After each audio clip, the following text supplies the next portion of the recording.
Il y a quand même un point, moi, qui me frappe, c'est, j'étais à New York il y a 10 jours, je voyais mes amis démocrates, battus, hein, de l'équipe, Clinton, et ils m'ont dit: «Ne sous-estimez jamais Donald Trump.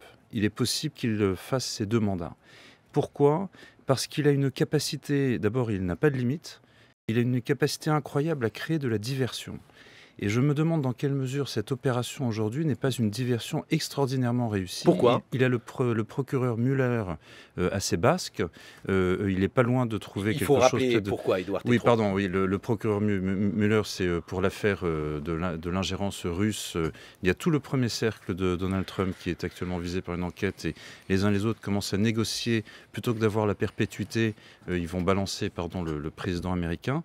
Mais cette opération de diversion est peut-être en train de réussir. Je vois 2 choses, moi j'ai 2 petites antennes.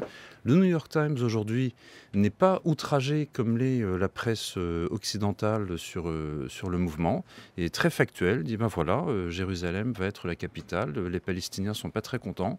Ça va pas tellement plus loin que ça. Et puis bien sûr à Washington, l'un des principaux lobbies, en fait, qui défend les intérêts, d'Israël depuis longtemps, qui s'appelle l'AIPAC, est ravi. Et dans une certaine mesure, ce qui est en train de se passer, c'est une consolidation du pouvoir de monsieur Trump, notamment au Congrès, une diversion dans les médias, avec, à minima, une neutralisation de quelques-uns des médias qui lui étaient le plus hostiles. Et ça, si vous voulez, cet homme-là est capable de provoquer une guerre pour divertir l'attention de... pour moi, c'est ça le sujet.